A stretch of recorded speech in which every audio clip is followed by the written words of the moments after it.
మనకు ఇక్కడ live example చెప్పబోతున్నా. ఎందుకంటే ఇవి చరిత్రలో ఉన్నాయి, జరిగినాయి అనమాట. నేను ముందే చెప్పాను కదా, ఎవరి మ్యారేజ్ డేట్లు అయినా సరే ఈ నంబర్లు వస్తే చాలా డేంజర్ అని చెప్పా. ఏం చెప్పా? సో 8 నంబర్ రాకూడదు అని చెప్పా, 8.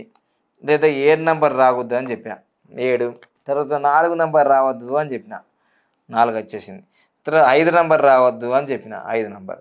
చూద్దాం, ఇవి చాలా డేంజర్ అని ముందే చెప్పాను లాస్ట్ వీడియో. ఇప్పుడు చూసుకుందాం.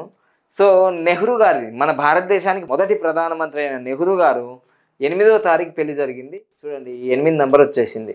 నేను చెప్పాను కదా 8 నంబర్ రాదంటే వచ్చేసింది. కమలా నెహ్రూ గారు 37-38 సంవత్సరాలకి చనిపోయారు టీబీతో.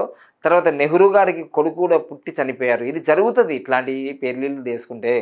రాబోయే రోజుల్లో ఎవరైతే యూత్ ఉన్నారో ఇట్లాంటి మ్యారేజ్ డేట్లు చేసుకోవద్దని నేను దయచేసి చెప్తున్నా. మీ భవిష్యత్తు కోసమే. మంచి డేట్లు ఉన్నాయి, 1, 10, 11వ తారీఖు, దాంట్లో చేసుకోండి.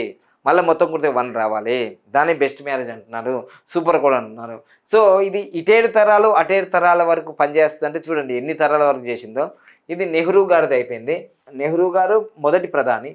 మరి ఇందిరాగాంధీ మేడం గారిది మ్యారేజ్ మార్చి 26వ తారీఖు 1942లో జరిగింది.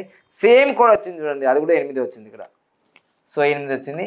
ఆమెను సో ఎలా చంపారో మన ఇందిరాగాంధీ మేడం మీకు తెలుసు ఆల్రెడీ. వాళ్ళ రక్షకులే భక్షకులై షూట్ చేసేసారు. సో 33 గుళ్ళు తలిగినాయి, చనిపోయింది వెంటనే స్పాట్గా. ఆమె మ్యారేజ్ డేట్ కూడా మార్చి 26వ తారీఖు 1942.